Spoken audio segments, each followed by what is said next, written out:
자, 우리 상가 쪽에서 한번 간단하게 이제 나머지 한번 규정을 한번 간단하게 보면은 될 것 같습니다. 우리 상가 쪽에서도 이제 여기도 대항력, 그다음에 최단 기간, 그다음에 묵시적 갱신 내용들이 거의 비슷한 게 쭉 있습니다. 한번 간단하게 봐주시면 좋을 것 같습니다. 이제 주택은 또 개정되면서 이제 자 2개월 걸렸는데 여기는 아직도 그대로 있으니까 조금 좀 헷갈리는 게 있습니다. 자, 세 번째가 이제 한번 이제 주요 규정을 여기도 이제 주요 규정이라고 해서 이제 우리 상가도 무슨 규정이 있나 한번 기억을 해 놓으시면 될 것 같습니다. 전체적으로 한 문제 나올 거라고 생각하셔야 됩니다. 자, 먼저 여기도 이제 우리 대항력이 있으니까요. 대항을 하겠다는 대항력 바로 버티겠다 요 소리입니다. 보증금 주세요, 월세 주세요, 이제 이런 소리입니다. 먼저 우리 주택은 주택은 이제 그대로 인도였습니다. 자, 인도에다가 이제 그리고 뭐요? 전입신고입니다. 우리 전입신고 주민센터 가서 게임입니다. 근데 우리 상가는 그렇지 않습니다. 우리 상가 쪽에서는 자, 인도는 똑같습니다. 인도 열쇠 받고 그다음에 여기는 사업자, 요 사업자 등록 신청입니다. 우리 사업자 등록 신청을 엉뚱한 소리 한번 해본 적이 있었습니다. 무슨 구청에서 말이 안 됩니다. 자, 여기는 이제 세무사업입니다. 자, 사업자 등록 신청하면은 근데 항상 언제였습니까? 다음 날. 꼭 이 대항력은 다음 날로 넘어갑니다. 다음 날 언제부터 좀 아주 귀창 떨어져라. 다음 날 언제? 0시부터 오늘 아니라고 합니다. 오늘 사업자 등록 신청했네요. 전입신고 했네요. 돈 많이 안 냈네요. 다음 날이네요. 입니다. 여기는 뭐 돈 내라는 소리는 전혀 안 씁니다. 자, 건조당 전세권은 바로 당일에 기억하셔야 됩니다.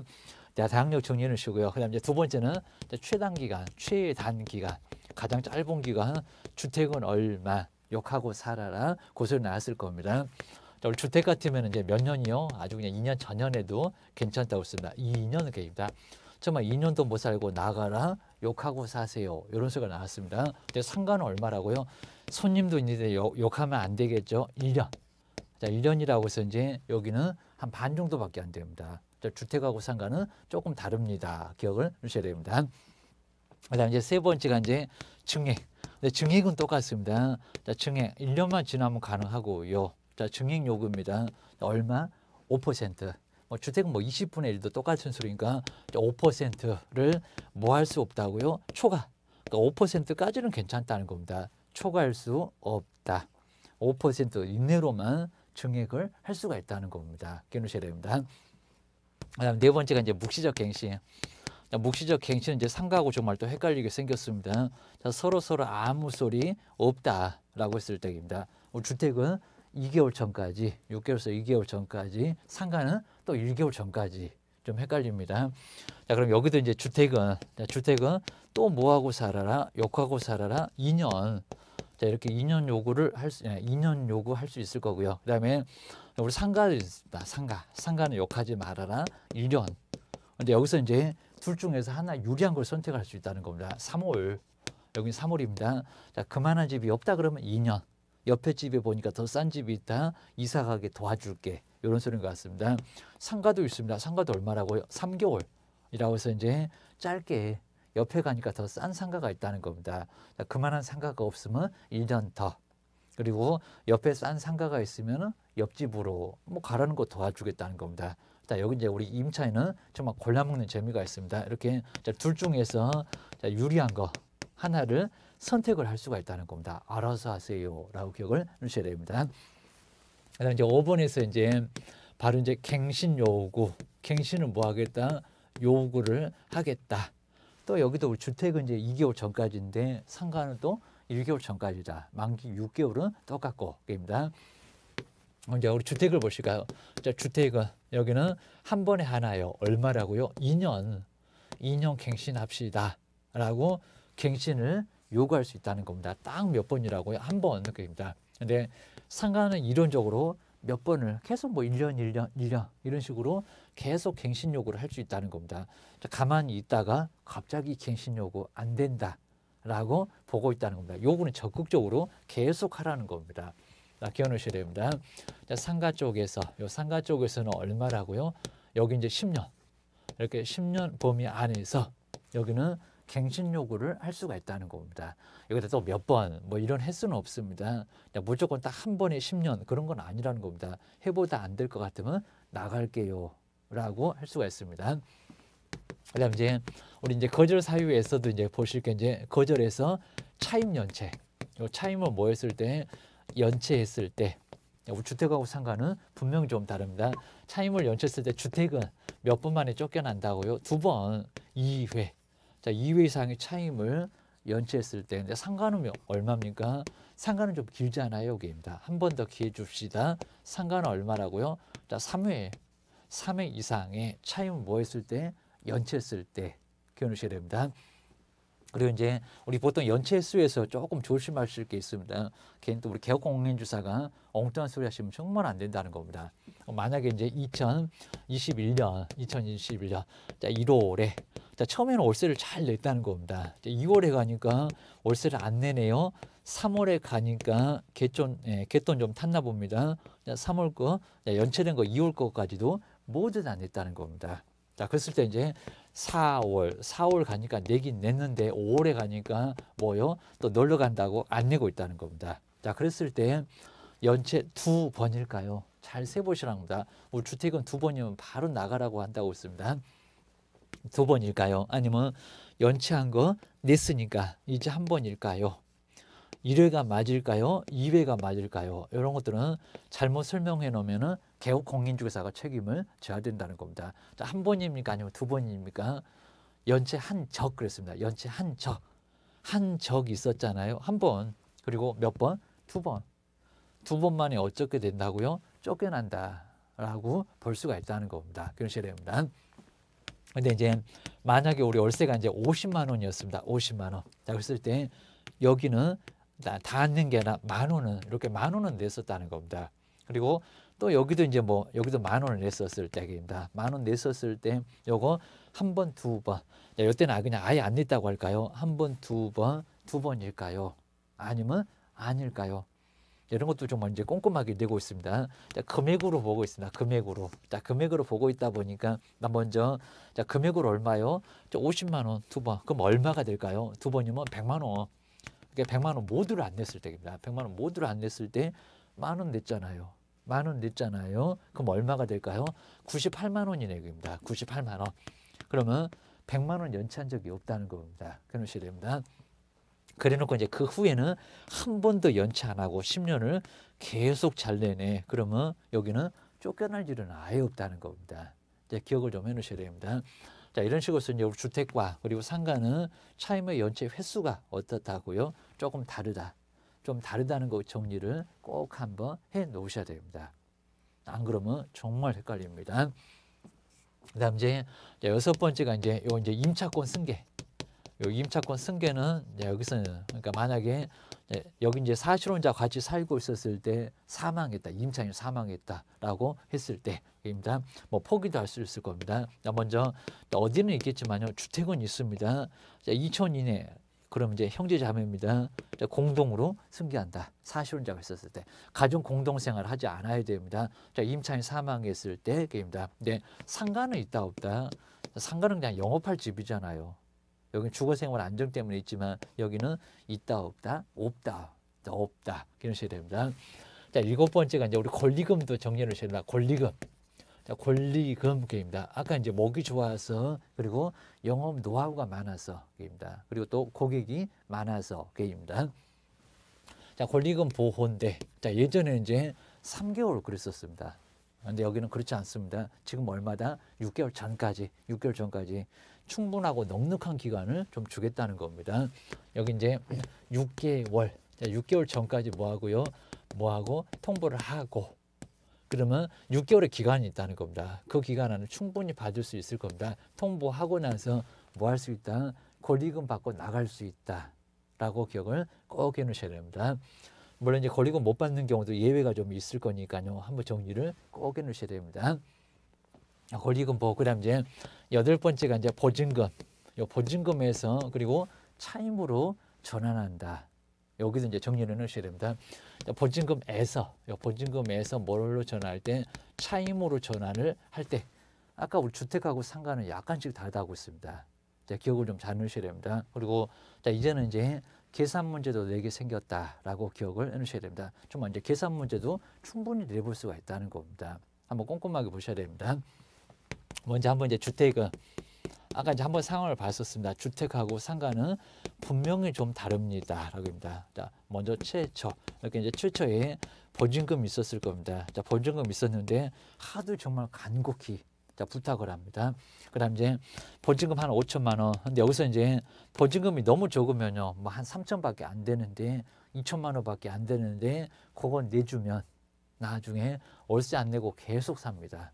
그러니까 이런 경우는 아예 안 된다고 얘기를 해야 됩니다. 여기는 안 해줘도 괜찮다는 겁니다. 보증금에서 차임으로 바꾼다. 차임으로 전환. 그입니다.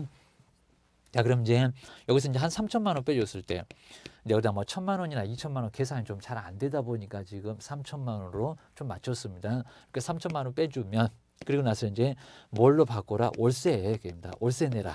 이럴 겁니다. 그랬을 때 뭐 30만 원 된다 안 된다? 안 된다. 예전에 같으면 연 14%나 15%인 적이 있었다는 겁니다. 자, 그때는 훨씬 넘었을 겁니다. 그때도 계산해봐라. 그런 문제가 나온 적이 있었다라고 기억을 꼭 해놓으셔야 됩니다. 자, 우리 주택 같으면 이제 아까 보셨던 것처럼 이제 연 10% 그다음에 기준금리에다가 얼마를 더하라고요? 2%입니다. 그러니까 2.5가 나오겠다. 자, 이 중에서 뭐 낮은 금액, 낮은 금액을 적용을 하라는 겁니다. 자, 금액이 낮은 거. 근데 우리 상가는 약간 다릅니다. 여기 이제 첫 번째가 얼마? 연.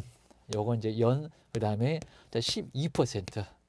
자, 그럼 여긴 정말 12를 곱하면 뭐 여기 이제 3,600 정도 나올 거고 나누기 또 12 하면 정말 여긴 딱 30만 원 정도 나올 겁니다. 근데 그게 안 돼요. 기억하셔야 됩니다. 자, 두 번째 이제 기준금리. 요 기준금리가 이제 0.5까지도 정말 아주 많이 내려왔습니다. 기준금리에다가 그리고 몇 배를 4.5배입니다. 자, 4.5 그리고 배니까 곱하셔야 됩니다. 4.5배를 곱한 금액 좀 무한 금액 이 둘 중에서 또 낮은 금액. 자, 임차인 생각한다고 낮은 금액을 높은 금액 아닙니다. 낮은 금액을 적용을 하십시오. 아까 우리 손해배상에서는 큰 금액, 높은 금액. 여기는 낮은 금액 기억을 꼭 내셔야 됩니다. 아까 요거 계산해 보셨고요. 자, 여기서 이제 계산해 봤으니까 이제 금액 자체도 알 겁니다. 뭐 62,500원 하면서 봤을 겁니다. 근데 상가도 이제 금액이 다릅니다. 상가는 이제 여기는 이제 해볼 필요도 없을 거고요. 자, 먼저 3천만 원에다가 꼭 요거는 스스로 한번 해보셔야 됩니다. 자, 3천만 원에 요 3천만 원에다가 자, 먼저 자, 얼마를 계산할까요? 기준금리. 자, 기준금리가 얼마입니까? 0.5%. 정말 많이 내려갔습니다. 자, 0.5%. 그리고 여기가 이제 보시면 이제 이거는 이제 하나의 연. 자, 1년의 개념이란 연이라는 의미를 갖고 있습니다. 매월 월세로 낼 거니까 12번 낼 거잖아. 그럽니다. 나누기 얼마를 해야 될까요? 12를 해야 되겠죠. 자, 먼저 자, 개수를 곱하라는 겁니다. 개수가 얼마입니까? 4.5. 하나라도 빠지면 안 됩니다. 그리고 여기는 암산이 안 됩니다. 자, 괜히 또 나중에 상당히 좀 어려워질 건데 조심을 하셔야 됩니다. 그리고 여기까지 해서 연입니다. 그리고 다시 뭘로 해야 될까요? 정말 이렇게 복잡하잖아요. 12. 자, 12를 해야 그래야 이제 금액이 나오게 된다는 겁니다. 자, 금액이 이제 얼마 정도 나왔는지 한번 나중에 꼭 계산하셔야 됩니다. 이거 선생님이 그냥 또 틀릴 수도 있을 겁니다. 자, 56,250원. 이것도 맨날 바꾸다 보니까요. 좀 이제 여기도 이제 정리를 해서 머릿속에다 정리해 놓으면 법이 바꾸고 해서 저도 많이 좀 괴롭긴 합니다. 자꾸 이제 바뀌어서 좀 많이 좀 괴로운데 여기도 정리해 놓으셔야 됩니다. 아까 우리 주택은 얼마 나갔습니까? 주택. 그러니까 여들은 뭐 3천만 원이 딱 나눠지니까 자, 그렇게 나올 경우가 좀 있긴 하겠지만 또 여기도 다를 수도 있을 겁니다. 자, 주택은 이제 62,000 아까 봤었습니다.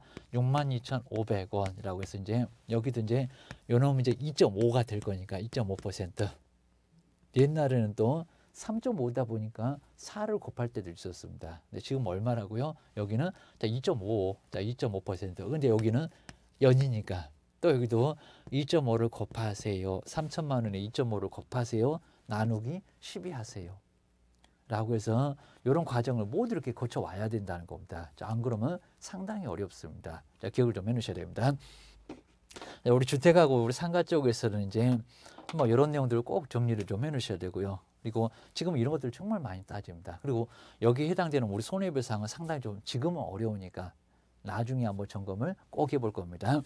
자, 그렇게 해서 이제 우리 전체적인 내용에서 이제 한번 우리 주택하고 상가는 조금 좀 많이 다르다라는 거 정리해 주시고요. 그리고 우리 확정일자 받는 것도 이제 여기는 주민센터를 가거나 확정일자는 약간 달랐습니다. 확정일자 주민센터 가거나 공증인 사무소도 가능합니다. 그리고 등기소도 가능합니다. 근데 자, 등기소는 아예 관할이 없고요. 그리고 아직도 이제 전입신고 했던 확정일자는 바로 거기 거주지에서 해야 될 필요가 있겠지만 이제 조금 다를 수가 있다는 겁니다. 우리 시험 문제도 뭐 주민센터에서만 확정일자 가능하다 시험 문제 내본 적 있습니다. 아니요. 공증인 사무소 등기소도 가능합니다. 그리고 시군구청이 아니라는 겁니다. 꼭 자꾸 속입니다. 어디요? 자, 세무소입니다. 세무소. 그리고 상가건물 임대차 보호법이 적용이 안 되는 곳도 분명히 몇 군데가 있다는 겁니다. 자, 먼저 교회 영업을 안 하잖아요. 여기입니다. 교회나 사찰 거기도 월세 있고 보증금 있을 건데 적용된다 안 된다? 안 된다 입니다. 그리고 무슨 동창회 사무소입니다. 뭐 라이언스 클럽 이런 데입니다. 왜 이제 사무소 등은 적용이 된다 안 된다? 안 된다 입니다. 그리고 이상하게 어린이집 이렇게 어린이집은 적용이 된다 안 된다? 영업하는 거 아니잖아요 입니다. 물론 이제 여기는 적용이 안 되겠지만요. 근데 뭐 학원은 아닙니다. 보습 학원이 됐건 그 다음에 영어 학원이 됐건 학원 당연히 적용돼요. 되고 안 되고 이런 부분 정리하셔야 됩니다. 그리고 이제 우리 판례 쪽에서는 그냥 제조만 계속한다는 겁니다. 판매는 안 하고 적용이 없다. 그런데 제조뿐만 아니라 그리고 보관뿐만 아니라 뭐도 영업도 같이 한다. 그럼 또 적용을 시켜주겠다는 겁니다. 자, 그런 부분에서는 좀 상당히 좀 어려운 부분이 있으니까 자, 그런 부분들은 꼭 판례를 정리를 좀 잘 해놓으셔야 됩니다. 또 마찬가지입니다. 주택도 이제 전출을 했다가 다시 들어왔다. 재전입한 다음 날. 그리고 우리 상가 쪽에서도 뭐 정전의 사업자 등록번호를 계속 폐업을 했다가 그래도 새로운 대항력. 자, 거기가 거의 유사하니까요. 정리를 꼭 잘 해놓으시면 될 것 같습니다. 그래서 이제 몇 가지 우리 판례 같은 것도 정리를 좀 잘 해놓으면서 이제 한번 시험 준비를 대비를 잘 해놓으시면 될 것 같습니다. 상당히 좀 복잡해 보이니까 정리를 좀 잘해서 그리고 여러 번 봐서 이제 머릿속에 정리를 해 놓으시면 좋을 것 같습니다. 항상 우리 주택과 상가는 매일같이 계약서 쓸 겁니다. 좀이라도 잘못 설명하면 문제가 크게 발생할 수 있다는 겁니다. 몇 천 그리고 몇 억 손해가 발생할 수가 있으니까 정리를 꼭 잘 해놓으셔야 됩니다. 그래야 나중에 중개하는데 편하게 할 수 있을 겁니다. 한번 점검을 해놓으셔야 됩니다. 이렇게 해서 이제 정말 우리 간단하게 이제 우리 초단기로 이제 간단하게 핵심적인 부분들을 좀 봤었고요. 자, 본 수업 때는 이제 조금 더 꼼꼼하게 그리고 중요한 부분들 정확하게 점검을 또 더 한번 해보겠습니다. 자, 이렇게 해서 한번 마무리를 해보겠습니다. 고생 많으셨습니다.